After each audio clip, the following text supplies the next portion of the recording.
Elle s'appelle Clio 208, 500, Golf, 911, Corsa, Supra, Scala ou Model 3. Aujourd'hui, on vous dit tout sur les nouveautés auto de 2019. Tous les 15 jours, des voitures, des conseils et de la mauvaise foi. C'est le podcast Automoto. Salut à tous et bienvenue sur le podcast Automoto, l'émission où il n'y a pas de mauvaises questions et parfois quelques bonnes réponses. Mon nom est Andy David et avec moi aujourd'hui deux journalistes de la rédaction. On commence par notre membre fondateur Nicolas Brious. Salut Nico. Salut Andy. Et avec nous également l'homme qui sait déjà à quoi ressembleront les voitures dans 3 ans, Julien Jaudry. Salut Andy, salut Nico. Salut Joujou.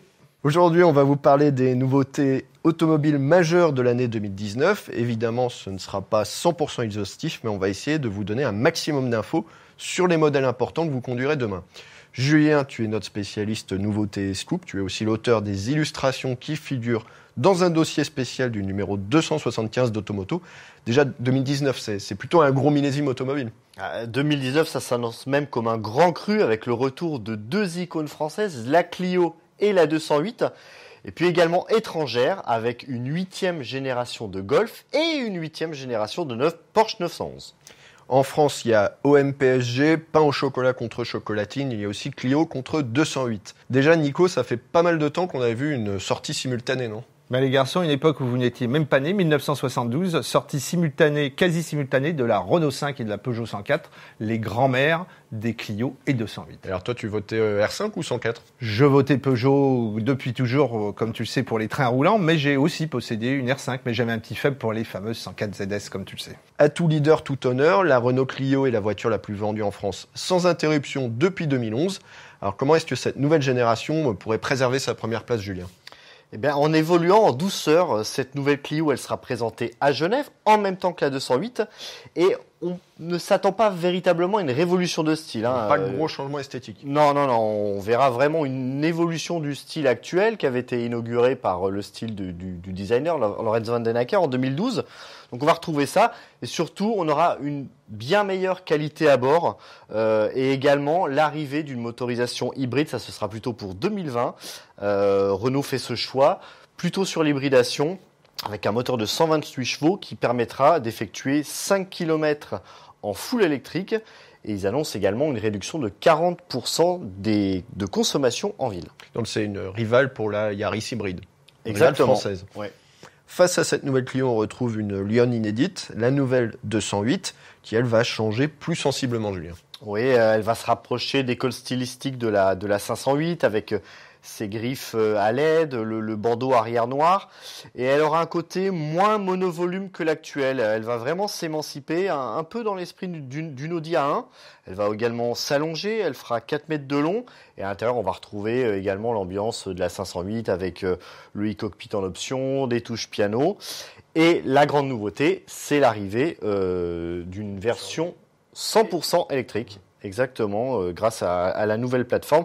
Donc c'est un choix véritablement à l'opposé de celle de Renault qui fait deux modèles différents. Donc, d'un côté la Clio, de l'autre la Zoé. Chez Peugeot, voilà. On fait une 208 thermique, une 208 électrique. Exactement.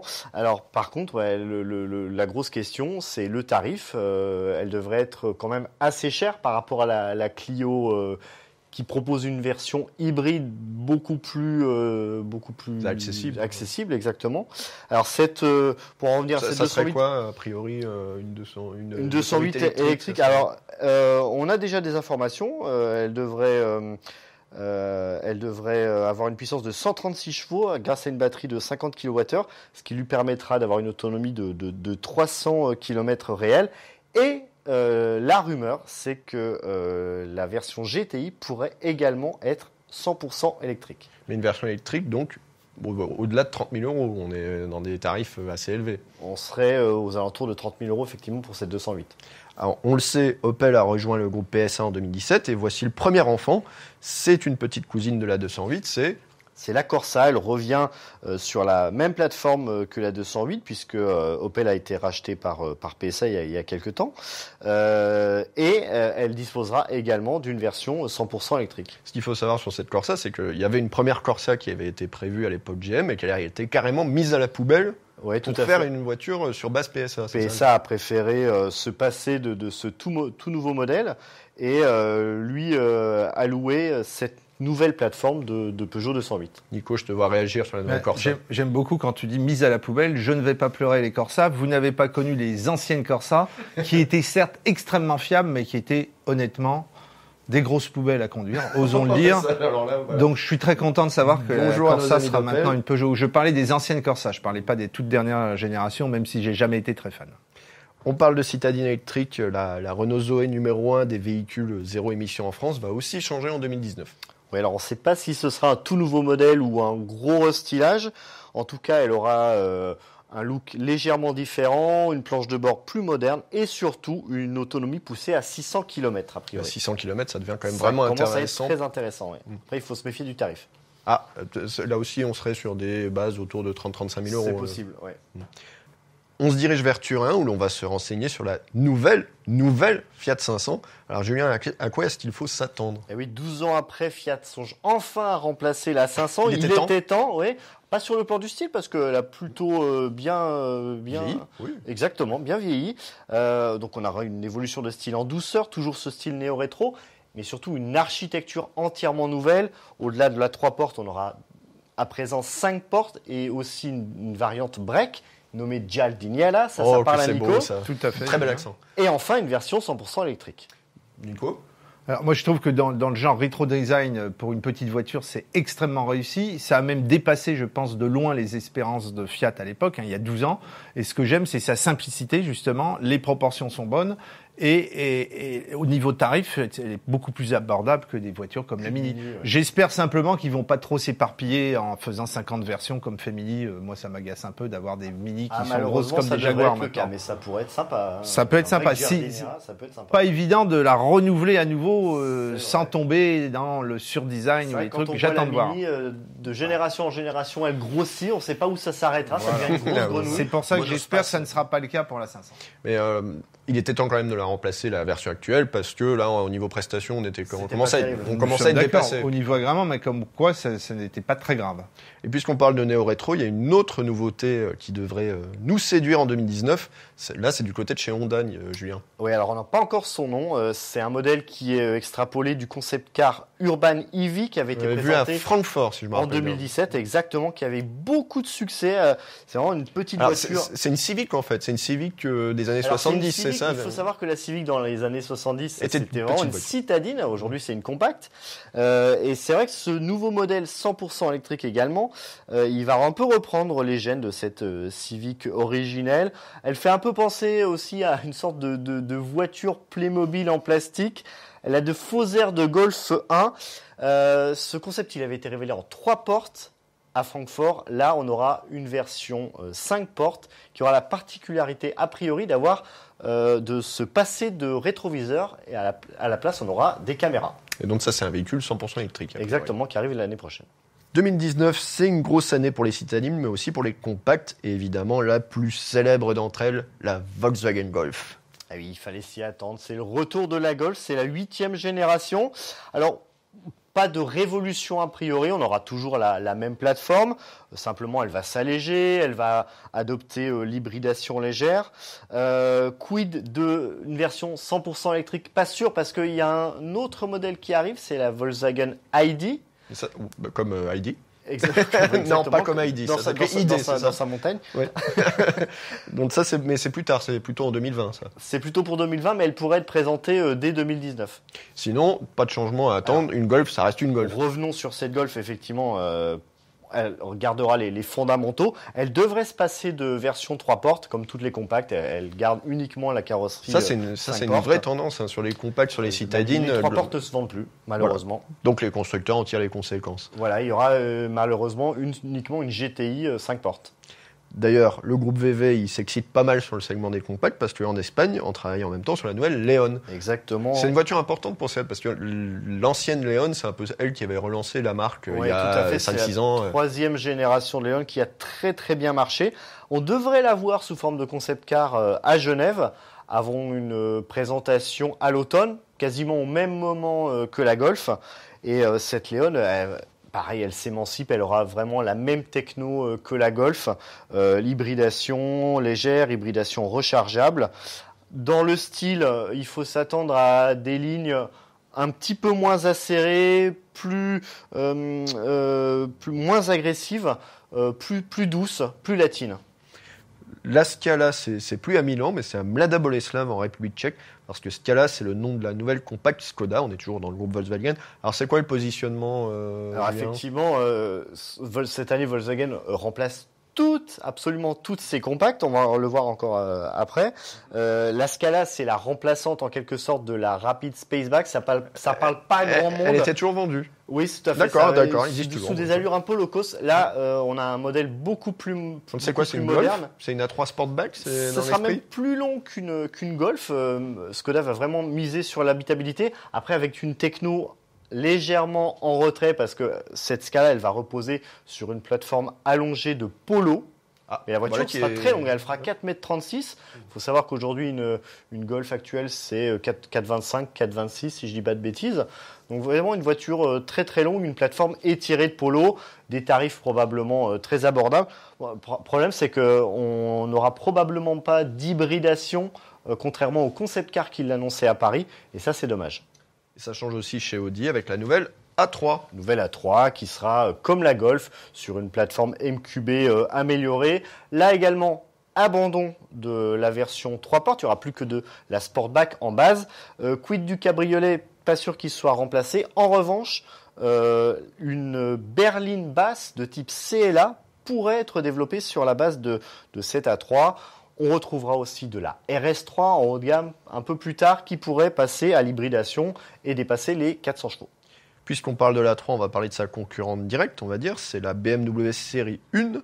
Alors attention, amis BMistes, puristes, je sens que vous n'allez pas être contents des annonces. Ouais, alors attention, hein. Adieu propulsion, adieu 6 cylindres, adieu version 3 portes. Malheureusement, la série 1 rentre dans le rang. Ouais, tout à fait. Elle va se plier à la plateforme du SUV X1 et du Monospace série 2 Active Tourer. C'est pas forcément les trucs les plus fun à conduire. Non, effectivement, mais en même temps, il faut savoir qu'une A3, une classe A, ça fait très longtemps qu'elles sont passées à la traction avant. Donc voilà, la série 1 sera peut-être un peu moins fun à conduire. Il n'y a pas de réduction de prix à attendre, en l'occurrence. Je pense pas. Et on termine notre promenade chez les compacts avec deux outsiders. D'abord la Mazda 3 qui a été présentée au salon de Los Angeles en novembre, si je ne me trompe pas. Alors la première constatation, c'est que la compacte d'Hiroshima, elle est très très très jolie. Ouais, c'est vraiment très réussi. Elle reprend le look du concept qui s'appelait Kai, qui avait été présenté à Tokyo en 2017. Alors c'est une très longue voiture, voilà toujours le design Kodo. Une très longue voiture, 4,46 m, et surtout une technologie de pointe avec un moteur Skyactiv X, moteur essence. C'est peut-être ça, là, vraiment, c'est sous le capot que ça se passe. C'est la vraie Alors, c'est quoi le moteur Skyactiv X en 2-3 mots? Alors, en 2-3 mots, c'est un système de combustion innovant qui permettra à ce moteur essence de consommer aussi peu qu'un moteur diesel.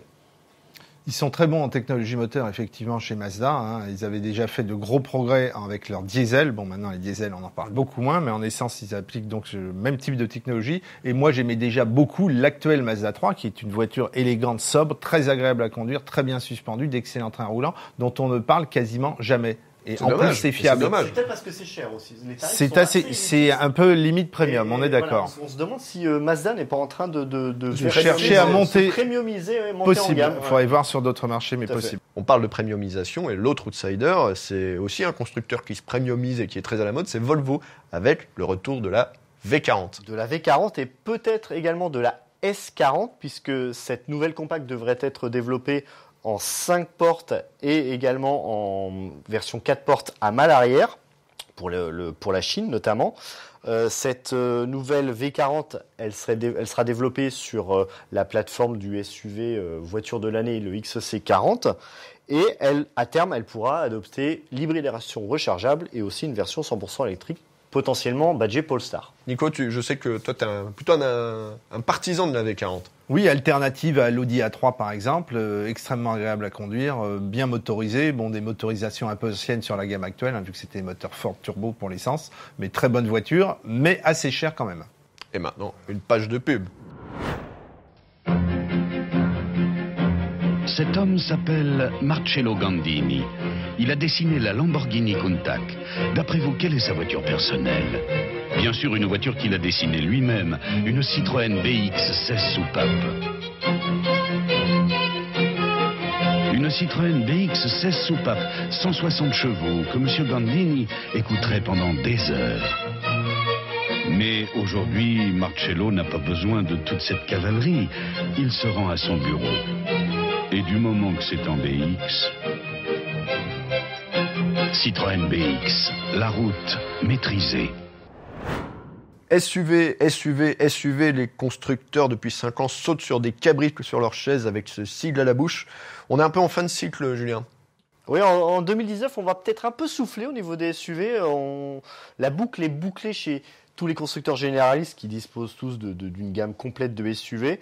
Par contre, chez les premiums, ça va s'intensifier. On va quand même commencer par les généralistes parce qu'on est des gens un peu originaux. Et on a quelques lancements avec en vedette le Citroën C5 Aircross. Oui, alors ça va nous permettre de parler d'une nouveauté Citroën pour 2019 parce qu'a priori, il n'y en aura pas d'autres. Malgré le centenaire de la marque, il y aura beaucoup d'événements durant cette année, mais il n'y aura pas de nouveauté a priori. Il y aura des concept cars et le lancement de C5 Aircross qui a déjà débuté fin 2018 et qui devrait s'achever fin 2019 avec le lancement d'une version hybride rechargeable. Mais en dehors de ça, il y aura pas grand-chose à se mettre sous la dent chez Citroën. Donc le C5 Aircross est la seule nouveauté de l'année pour Citroën. Pour un centenaire, c'est un petit peu triste, non, Nico Oui, d'autant plus que Citroën en ce moment fait surtout des SUV. Moi, les SUV, c'est pas ma tasse de thé. Et en plus, Citroën, je suis très fâché depuis l'abandon de la fameuse suspension hydropneumatique, comme vous le savez. J'ai un seul espoir, c'est la future berline haut de gamme, dont Julien nous a déjà parfois parlé, qui devrait découler du fameux concept présenté il y a 2 ans, le C-Experience, qui m'avait énormément plu. Ouais, alors là, il faudra attendre a priori 2020, voire 2021. Le plan produit est pas très clair pour le moment chez Citroën. Et le plus paradoxal, c'est que Citroën n'a plus le droit de faire allusion à la DS, c'est chasse gardée de la nouvelle marque DS, donc c'est pour ça qu'il se réfère désormais à la CX, qui était au demeurant une très bonne voiture, mais ça n'est pas la DS. Ses yeux et Robert Aupron, et ça c'est toute une époque merveilleuse. Tu nous en reparleras un de ces jours, je pense, Nico. Volontiers. 2 autres nouveautés chez PSA. On commence par le 3008, troisième voiture la plus vendue en France, qui passe à l'hybride. Oui, alors à la rentrée 2019, qui cumulera 225 chevaux grâce à un moteur essence de 180 chevaux auquel s'ajoutera un bloc électrique de 80 kW qui lui permettra d'avoir une autonomie de 50 km en tout électrique. Et grâce à un second moteur logé sur le train arrière, ce 3008 développera 300 chevaux. Ah oui, alors ça va être assez impressionnant, je pense. Exactement. C'est contre le Cupra ATK et autres SUV sportifs, avec des guillemets. Oui, alors on l'a déjà vu, ce 3008 hybride 4, puisqu'il aura 4 roues motrices. Malheureusement, au niveau du look, il faut s'attendre à la discrétion. Oui, exactement, la même chose qu'un 3008 actuel. C'est un peu dommage. Alors on parle de discrétion, il y a une voiture qui n'est pas discrète, on l'a découverte au Mondial de l'Auto. C'est l'étonnante DS3 Crossback avec son tableau de bord en losange et ses lignes un petit peu déroutantes, on va dire. Elle n'a pas été très consensuelle. Ouais, le public n'a pas mordu plus que ça. Non, après, c'est un pari. C'est un SUV urbain qui arrive sur un segment où il n'y a pas grand monde. Pour l'instant, il y a uniquement l'Audi Q2. Donc, c'est quand même couillu, entre guillemets, de s'attaquer à Audi frontalement. Ce DS3 Crossback, il inaugure la nouvelle plateforme CMP de PSA, dont se servira la 208. Là encore, 136 chevaux, 300 km d'autonomie en full électrique. Donc, il y aura une version thermique, bien évidemment, mais c'est la version électrique qu'on attend. Elle bénéficiera effectivement de cette version 100% électrique. Chez Generalist, on a une autre bouille un petit peu célèbre qui se renouvelle. En l'occurrence, il s'agit du Nissan Juke. Il revient enfin, le Nissan Juke. Oui, ça faisait un moment qu'il était là, 2011. Exactement. En revanche, pas de version électrique, a priori. On pouvait s'y attendre de la part de Nissan. A priori, Nissan réserve ce type de groupe motopropulseur à un SUV Leaf qui arrivera en 2020. Ah, donc Leaf, ça va devenir une marque. Exactement. Nico. Oui, Nissan Juke qui avait quand même pas mal innové au niveau design et catégorie dans les crossovers urbains. Au début, on n'aimait pas trop et finalement, ça a bien vieilli. Et ça me rappelle l'affaire du Qashqai. On n'avait pas trop compris ce qu'était un Qashqai, sauf que c'est devenu une nouvelle race de voitures, les SUV familiaux. Pardon ? Exactement, une icône. Du coup, il va garder ce look, tu penses, A priori, oui, je pense qu'ils vont capitaliser sur ce design en rupture. Et peut-être qu'avec une montée en gamme, il pourrait devenir un concurrent des DS3 Crossback et Audi Q2. Autre nouveauté SUV, le Volkswagen T-Cross, qui entend concurrencer les Renault Captur et Peugeot 2008. Ouais, il arrive bon dernier, hein, le T-Cross. Oui, sur cette gamme, ça y est, tout le monde y était déjà, et là, il arrive seulement. Alors, il arrive tout en étant l'un des plus courts de la catégorie, 4,11 m. Il espère compenser ce déficit de longueur avec une modularité meilleure que les autres, avec notamment une banquette montée sur glissière. On aura un look très proche d'une Polo surélevée, de même qu'à l'intérieur une planche de bord quasiment reprise de la Stella. On l'a déjà vu, celui-là, contrairement à beaucoup de véhicules dont on parle dans cet épisode. C'est pas bluffant. Non. Il arrive au printemps. Chez Skoda aussi, on va sortir un SUV à mi-chemin entre l'urbain et le compact. Ça va s'appeler comment d'ailleurs ? Alors, on ne connaît pas le nom encore. Il sera issu du concept Vision X qui avait été présenté en 2018 à Genève. Il y a quelques noms qui circulent. Skoda Polar, Skoda Cosmic. Cosmic, forcément. Il y a une filiation avec les Kodiaq, SUV Kodiaq, Karoq. Voilà. Donc, voilà, Cosmic serait sur les rangs. Et au niveau du gabarit, on serait entre un Seat Arona et un Skoda Karoq. Donc aux alentours de 4,25 m, 4,26 m. On a parlé des SUV chez les constructeurs généralistes où c'est finalement plutôt calme. Par contre, chez les premiums, là, il y a du mouvement et on passe à l'offensive sur les SUV électriques. Celui qui a généré le plus de réactions juste ici, c'est l'Audi e-tron qu'on a vu au Mondial de l'Automobile. C'est un beau bébé déjà, Julien. Un beau bébé, il est quasiment aussi long qu'un Q7. Ça fait combien ces 4 on est sur quasiment 5 mètres, on est 4,95 m exactement. Donc la version à profil de break arrive dans les concessions en ce moment. Et fin 2019, c'est un dérivé Sportback qui va arriver, donc avec un pavillon tombant, plus fuyant. Donc ce qu'on appelle les SUV coupés. Exactement, façon BMW X6. Et en revanche, on va retrouver les mêmes caractéristiques que l'e-tron qu'on connaît. Un moteur de 300 kW, 408 chevaux équivalent et une autonomie aux alentours de 400 km. Donc c'est pas encore l'électrique populaire, on commence autour de 80 000 € si mes souvenirs sont bons. BMW se lance également sur ce segment, un petit peu en dessous niveau gamme, avec l'iX3. Voilà, donc c'est pas la même démarche. Là, on est basé sur une plateforme de X3 thermique. On aura un véhicule beaucoup plus abordable que l'Audi e-tron. Là, on devrait être sur un moteur équivalent à 272 chevaux en puissance, mais une autonomie égale à 400 km. C'est un modèle dont on peut déjà passer commande et les livraisons arriveront tout début 2020. Donc ce qu'il faut dire, c'est que du côté de chez Audi, on a fait une plateforme spécifique pour ce SUV électrique, alors que chez BMW, on a fait le choix d'adapter une plateforme thermique. Oui, c'est étonnant, parce que jusqu'à présent, une BMW i3, la citadine, ou une BMW i8 disposait de plateformes dédiées. Et on va dire que cette démarche minimale, c'est la même chez Mercedes avec l'EQC, qu'on a aussi vu il y a quelques mois déjà. Voilà, donc un Mercedes EQC, donc on est sur la famille C. On a une base technique ici de GLC, même si cet EQC est plus long de 10 cm, 4,76 m. Il avait un petit peu déçu les observateurs. Voilà, à plus d'un titre. Déjà au niveau du look, avec Nico, on l'avait vu sur le Mondial Automobile. Bon, ça faisait un peu bricolage de GLC avec une calandre très grande, des phares effilés.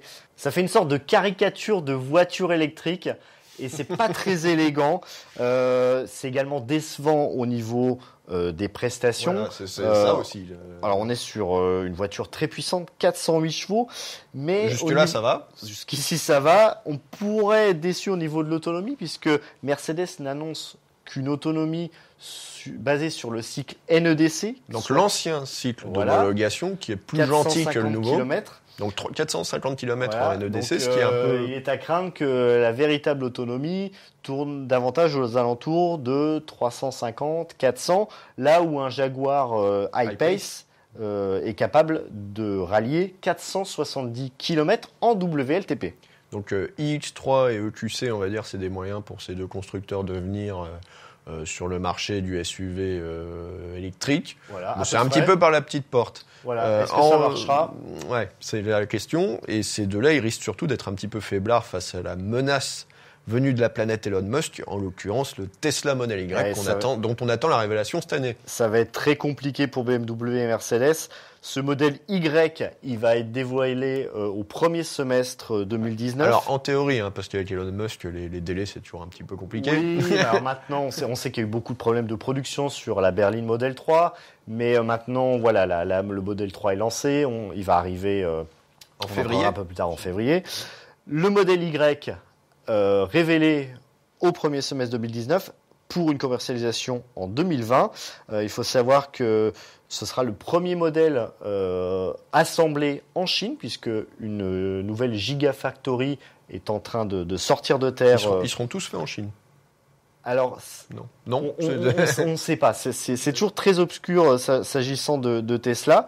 Mais en tout cas, ils ont vraiment de grosses ambitions avec ce SUV qui sera un SUV de milieu de gamme aux alentours de 4,60 m, 4,70 m, donc comme un BMW iX3 ou un EQC. On a quelques autres sorties plus classiques. Là, on sort du domaine de l'électrique pour revenir vers le thermique. À Milan, il y a la Scala dont on parlait tout à l'heure. Il y a aussi un château. Et il y aura aussi bientôt l'Alfa Romeo Castello. Alors, on n'est pas sûr de son nom. Là encore, ce sont des rumeurs. Mais cet Alfa Romeo Castello serait une version allongée du Stelvio. Il mesurerait aux alentours de 4,90 m. Il proposerait jusqu'à 7 places. Et il pourrait être révélé fin 2019. Nico, les SUV Alpha, c'est crime de lèse-majesté ou t'es OK avec ça en tant qu'elfiste? Non, les SUV en général et a fortiori les SUV sportifs, je n'aime pas trop, mais j'avais été séduit, il faut bien l'avouer, par le Stelvio Quadrifoglio avec ses 510 chevaux, tu vas me dire, et ses 4 roues motrices, mais j'avais trouvé et j'avais même écrit que c'était sans doute l'Alfa Romeo la plus sportive de la gamme actuelle, ce qui est assez paradoxal vu qu'il s'agit d'un énorme et lourd 4x4. Shocking, après Bentley et Rolls-Royce. On a Aston Martin qui se met au SUV. Shocking, pas tant que ça, effectivement, tout le monde s'y met. Donc pourquoi Aston Martin n'aurait pas le droit de se mettre au SUV? Ils viennent de présenter le prototype de celui qu'on appellera DBX. C'est son nom officiel? C'est son nom officiel, son nom définitif, au gabarit de Porsche Cayenne. On attendait une version hybride, voire électrique. Finalement, il est révélé avec un moteur V12 de 608 chevaux, celui de la DB11, donc on est très content. À terme, il y aura de l'hybridation avec un V8, probablement développé par AMG. L'électrique, ça arrivera beaucoup plus tard. Nico? Je vous ferai remarquer que le SUV sur les premiums, je prends l'exemple du Levante Maserati, il fait quasiment 60% des ventes de la gamme Maserati, donc c'est colossal. Donc aucun constructeur ne peut plus se passer du SUV. Exactement. Combien de temps ça durera? À mon avis, ça ne sera pas indéfini. Il y aura bientôt Ferrari, normalement en 2020-2021. Également. Ou 21. Et alors, la question aussi sur Aston Martin, c'est il va être beau ce truc, parce que Aston, c'est quand même l'esthétique qui nous a toujours plu. Est-ce que le DBX, ils ont réussi à faire une ligne qui réponde au code d'Aston en étant jolie? Alors, en tout cas, le prototype qui a été révélé montre des lignes plutôt élégantes qui font justement penser à un Maserati Levante. Et ce DBX, il avait été dévoilé sous forme de concept car il y a quelques années en architecture 3 portes. Là, on aura quelque chose de beaucoup plus commun avec 5 portes. Nico? Prends l'exemple de l'Urus Lamborghini qui a vraiment un look, on aime ou on n'aime pas, mais il a véritablement un look Lamborghini. Oui, on est effectivement, on aime ou on n'aime pas, Ouais, mais il est très Lamborghini. Tout à fait. Donc pourquoi pas Aston? On descend un petit peu en gamme chez Mercedes avec le GLB qui vient accompagner le GLA. Alors c'est quoi l'idée? C'est quoi le positionnement, Julien? Alors l'idée, c'est de s'attaquer à l'Audi Q3. Curieusement, chez Mercedes, il n'y avait pas de concurrent de Le GLA? Le GLA, on est davantage sur une classe A rallongée, légèrement surélevée. C'est pas très habitable, une GLA. C'est vraiment une toute petite voiture. Là, on aura un modèle qui fera 4,50 m, très carré, très habitable. Un peu un look de classe G en réduction. Je ne sais pas si vous voyez. Un peu look vraiment 4x4. Quoi, voilà, vraiment. exactement. Et une vocation très familiale de 5 à 7 places. Chez BMW, ce sont les X6 et X7 qui arrivent, un duo. Voilà, le X6, pas de surprise. Nouvelle génération, on est chez les bandits niveau look. Voilà, exactement. Le X5 arrive tout juste sur le marché. Et dans le courant 2019, on aura cette version à pavillon fuyant, le nouveau X6. Et le X7? Là, le XC16, on est sur un modèle totalement inédit qui vient concurrencer le Mercedes GLS. Là, on est vraiment sur des modèles qui s'adressent davantage au marché américain. Plus de 5,15 m, des modèles en 6 ou 7 places et un tarif très élitiste au-delà de 94 000 €. Marché américain et chinois, je crois d'ailleurs, sur ce genre Également, d'engin. oui. On parle de nouveaux segments avec les SUV coupés, les SUV sportifs, etc. En 2011, quand il est sorti, il y avait eu le Range Rover Evoque qui avait un petit peu révolutionné son monde. Est-ce que la deuxième génération, ça va être, on continue sur la même voie ou est-ce que c'est aussi de la rupture ? Ah non, on reste sur les fondamentaux. Là, je pense que Monsieur Land Rover McGovern n'a pas envie de prendre de risques. Monsieur McGovern, le designer, va pas changer sa recette. Voilà, hein, pour sa gouverne, oui, on peut lui dire, oui. On peut lui dire, Monsieur McGovern, vous n'avez pas pris beaucoup de risques. Là, ce nouveau modèle qui vient d'être présenté à Los Angeles, il s'inspire légèrement du Velar, qui lui-même s'inspirait de l'Evoque. Donc là encore, la boucle est encore bouclée. Qu'est-ce qu'il a, ce nouveau Range Rover ? Il abandonne le 3 portes. Ça ne s'est pas vendu. Quid du cabriolet, ça il faudra attendre un petit peu. Et il adoptera l'hybridation à terme. Nico ? On attend grand succès, hein. Plus de 700 000 ventes, ce qui est assez colossal. Et au niveau look, c'était un vrai parti pris. Moi, je sais que ça m'avait vraiment fait beaucoup d'effets. Je dis pas que je suis fan, mais il a vraiment une gueule. Et le problème, c'est qu'il a inspiré tous les autres modèles de la gamme. Même la famille Tout à fait Discovery, d'accord. je trouve que c'est un peu dommage que le Discovery soit devenu Moins une sorte atypique qu'il n'était. d'Evoque en réduction. Là où Monsieur McGovern va aussi avoir du travail, c'est qu'en 2019, on va avoir la renaissance d'une légende qui t'est chère, mon cher Julien, Oui, c'est le alors, Defender. Pitié, Monsieur McGovern, Oui. ne nous faites pas un Defender qui ressemble à l'Evoque. On a vu les premiers prototypes rouler il y a quelques temps. A priori, non. On aura un vrai look Alors, dédié c'est pour quoi ce Defender. il va ressembler à celui de 1948 On pourrait avoir un look néo-rétro. C'est compliqué pour l'instant de pour des questions de dire. d'homologation. Il y aura une toute nouvelle plateforme. Mhm. Il sera beaucoup plus moderne.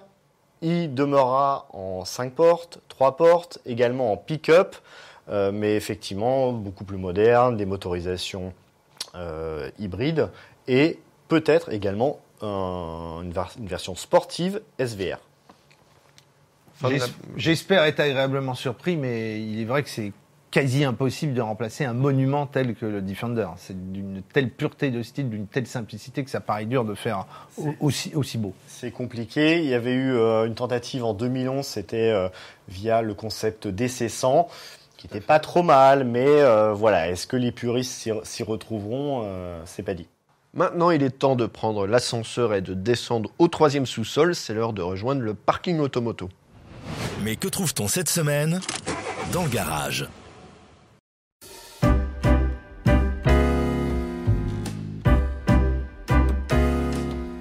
Et cette semaine, dans notre garage, on trouvait une Ford Focus 1 litre EcoBoost 125 chevaux. La 5e génération de la compacte est sortie cet été. Dans notre précédent épisode, notre homologue Laurent Pinel en avait dit grand bien. Alors maintenant que tu as roulé avec, Nico, est-ce que tu es d'accord avec Laurent ? 100% d'accord avec Laurent Pinel. C'est une excellente voiture où on retrouve encore une immense rigueur, aussi bien dans les trains roulants que dans l'amortissement.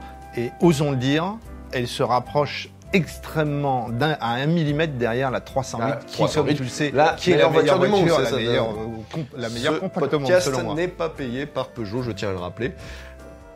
Non, Non. tout à fait. Et donc, je Tu n'as pas répète, l'air sûr. Il y a un moment d'hésitation. Attention, hein, nous sommes sur écoute. donc je confirme que cette nouvelle Focus est excellente. La précédente génération était déjà extrêmement rigoureuse. Julien.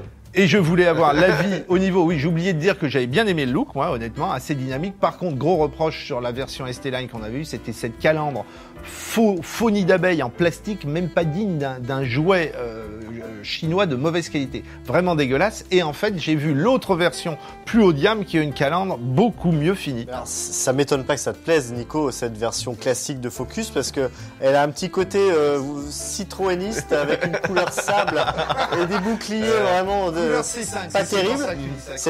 Cette Focus, je l'aime davantage en version ST-Line. Je trouve ça très dynamique. J'ai pu rouler avec et dans la rue, les gens se retournent. Parlant de dynamisme, à propos, on a un petit moteur 3 cylindres EcoBoost. Il est comment, Nico ? Ce fameux petit premier 3 cylindres de grande série, inauguré par la précédente génération, toujours aussi agréable, qui ne fait que 1000 cm3, c'est incroyable, et surtout qui tient sur un format de papier A4. C'est donc un minuscule moteur. Le bloc qui a fait la taille 21-29,7. Voilà, Quoi. très bon rendement et toujours aussi agréable et il consomme peu. Et toi, Julien, il y a eu un petit truc qui t'a chagriné. Alors c'était lors de l'arrivée sur la voiture, effectivement, j'ai trouvé que c'était une voiture très longue pour la catégorie, avec un très grand empattement, mais malheureusement un coffre tout petit. Il faut savoir qu'il est d'une capacité inférieure à une 308, même si la voiture est plus longue. Et j'ai l'impression que cette voiture elle a été développée pour la Chine. Il faut savoir que maintenant toutes les voitures sont développées sur le même format. Et malheureusement pour les Européens, on bénéficie de cette version avec beaucoup de place à l'arrière, mais malheureusement un petit coffre.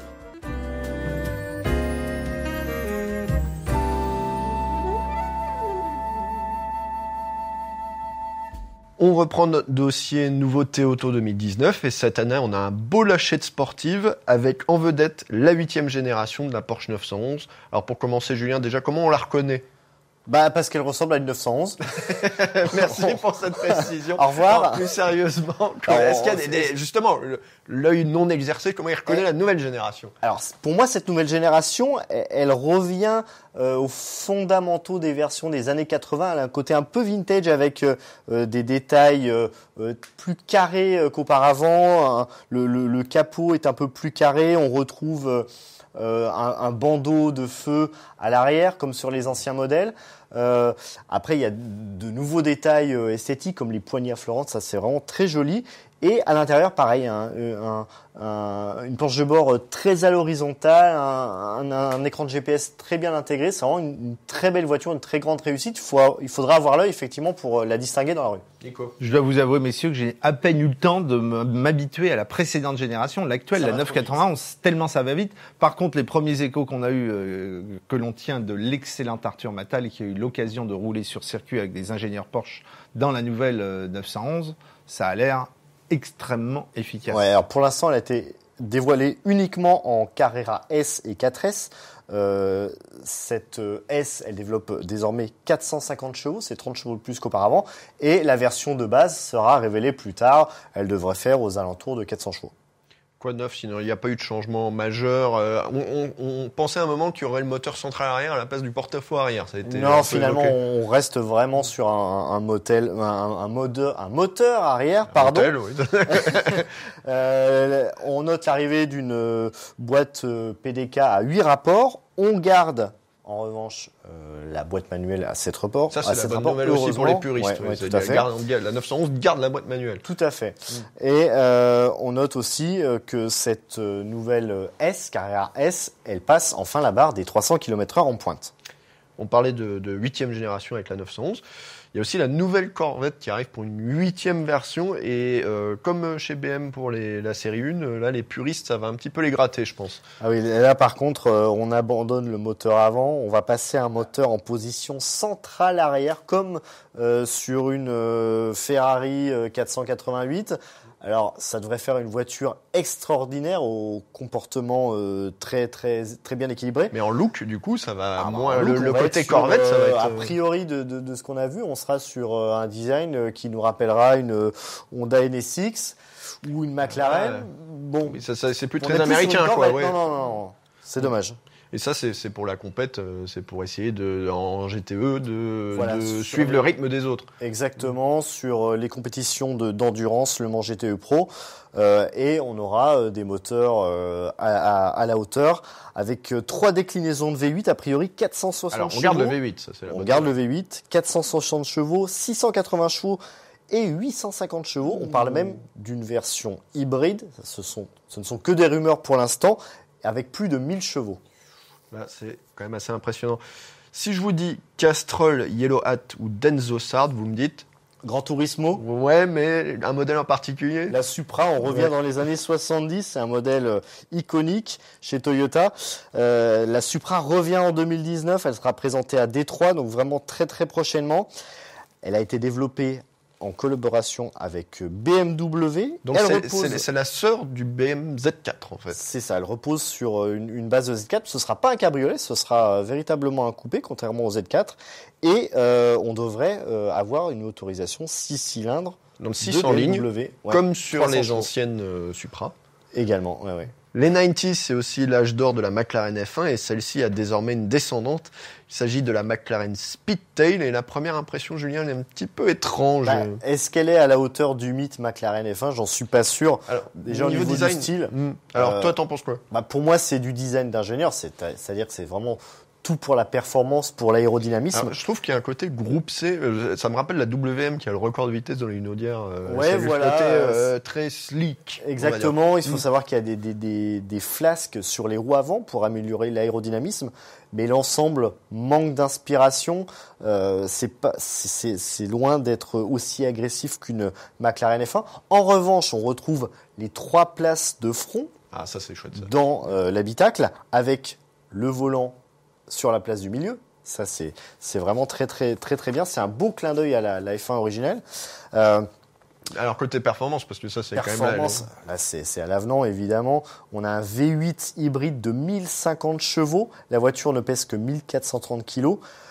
On atteint les 300 km/h en seulement 12 secondes 3. Alors, j'ai très envie de laisser passer 12 secondes 3, mais c'est pas très radiophonique. Il faudra peut-être avoir l'occasion de prendre place à bord parce que malheureusement, les 106 exemplaires sont déjà tous vendus à près de 2 millions d'euros l'unité. Donc le 106 exemplaires, c'est pas pour Peugeot, hein. C'est parce qu'il y avait eu 106 McLaren F1 Exactement.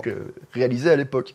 Tout à fait. Côté hypercar, c'est un petit peu la fête, hein, avec aussi l'arrivée de l'Aston Martin Valkyrie. Ouais, là, c'est vraiment la voiture de tous les superlatifs. Exactement, de tous les superlatifs, avec un rapport poids-puissance proche de 1, 1000 chevaux pour 1000 kilos. C'est vraiment la voiture de l'extrême, avec un V12 de 6,5 litres atmosphérique. Ouh, vache, ça va s'entendre ça, ouais. Exactement. Et un développement réalisé en collaboration avec Adrian Newey. Oui. L'homme derrière les fameuses Red Bull en F1, enfin depuis March, Williams, McLaren et Red Bull aujourd'hui. Donc on peut s'attendre à un modèle vraiment très abouti et sa révélation aura lieu aux 24 heures du Mans. Nico ? Alors, petite réflexion qui me vient, mais c'est pas nouveau. Quand je vois les puissances atteintes par toutes ces supercars, on est aux alentours de 1000 chevaux. Où est-ce qu'on utilise une voiture comme ça ? Non, mais c'est la question bête, mais que tout le monde se pose. Et surtout, j'ai l'impression, c'est un peu une sorte de chant du cygne de l'automobile classique. Alors, même si ce ne sont pas toutes que des thermiques, il y a des hybrides, mais c'est complètement délirant. 1000 chevaux dans une voiture. C'est vrai qu'à une époque où on nous parle de voitures autonomes, de voitures électriques, on a l'impression que tous les constructeurs veulent lancer leur dernier modèle haute performance. C'est exactement la sensation tout que le j'ai. monde s'y met. Et justement, Mercedes avec la AMG One. Donc la AMG One, c'est quoi ? Ça fait un moment qu'on l'a vu. Hein. La première version était à Francfort en 2017. C'était à l'époque le Project One. Maintenant, on a son nom définitif. Alors, en apparence, on a un moteur plus modeste, un V6, mais pas n'importe lequel, celui de la Formule 1 de Lewis Hamilton. Vous poussez un peu, hein. L'architecture est commune. Ok, il y a le turbo, le MGU-H, donc le système hybride inspiré de la F1. Tout à fait. Et là, on a 4 moteurs électriques pour épauler ce V6 d'un litre 6. Ouais. Et on arrive à 1000 chevaux. Par contre, le poids sera un peu supérieur à l'Aston Martin Valkyrie, 1,3 tonne.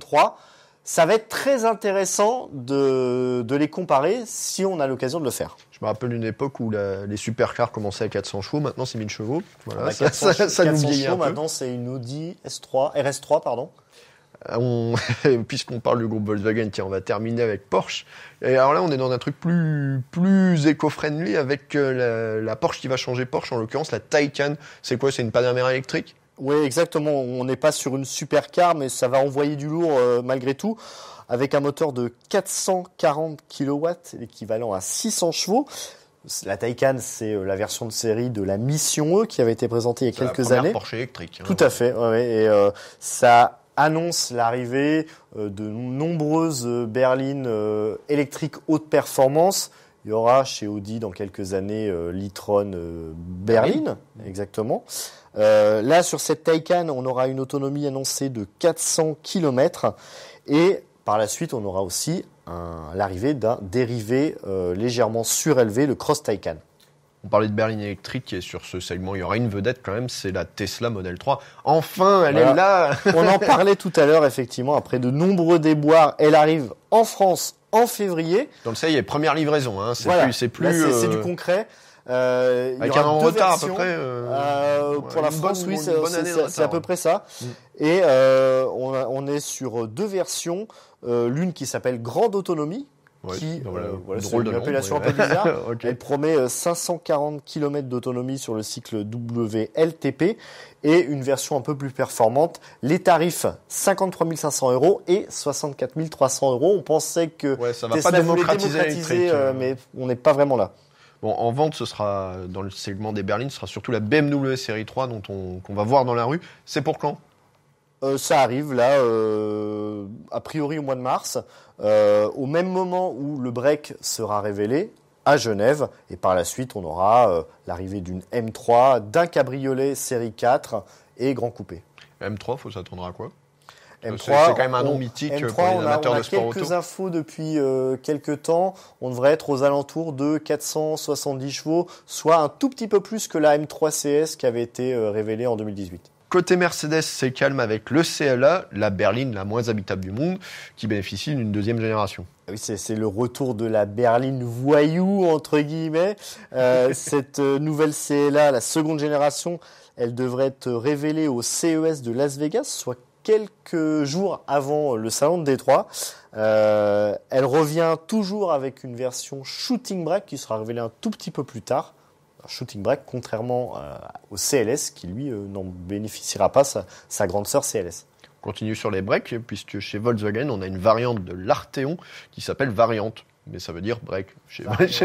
Ou SW, on ne connaît pas encore l'appellation définitive, mais on sera vraiment sur une très belle voiture qui devrait concurrencer le break 508 SW.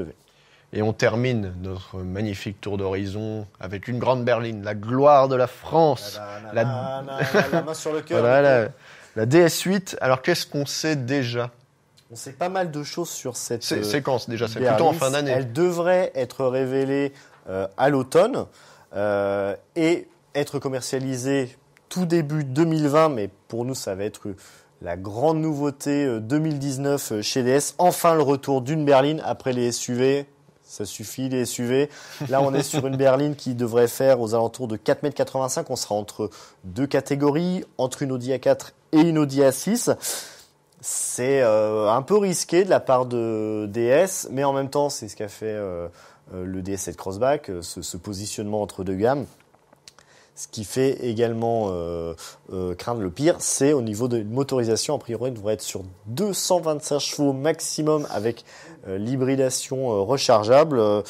Il va falloir montrer davantage pour pouvoir inquiéter la Nico, je te vois un petit peu sceptique. C'est un mal historique français dans l'automobile. Il n'y a jamais eu de moteur à la hauteur des châssis. Jamais. Sur aucune marque. Même le V6 PRV, c'était pas assez. Rendez-nous le V6 PRV. Oui, non. Voilà, bon, et là, je répète ce que j'ai dit tout à l'heure, plus de suspension hydropneumatique, voilà. Ouais, une suspension électronique. On peut espérer l'arrivée d'une version 300 chevaux si un second moteur électrique venait à être installé sur à l'arrière, exactement, merci Nico. Mais le problème, c'est que chez PSA, ça aggraverait la taille du coffre. C'est pour ça que pour l'instant, la 508 de Peugeot ne disposera pas de cette motorisation 300 chevaux, contrairement au SUV 3008. Et pour finir, cette DS8, elle devrait être commercialisée aux alentours de 40 000 € en prix de base. Eh ben merci les gars pour ce tour d'horizon. Vous pourrez retrouver plus de précisions sur les nouveautés auto 2019 dans le numéro 275 d'Automoto, actuellement en kiosque, ou sur automoto.com. Si ce podcast vous a appris des trucs ou au moins fait marrer, rendez-vous sur votre plateforme préférée pour vous abonner. iTunes, Spotify, Deezer, c'est vous qui voyez, comme disait l'autre. Pouf, un clic, c'est bon, vous le recevez directement sur votre téléphone ou votre ordinateur. Le mieux dans tout ça, c'est que c'est gratuit. Allez, à très vite. Ciao. Tous les 15 jours, des voitures, des conseils et de la mauvaise foi. C'est le podcast Automoto.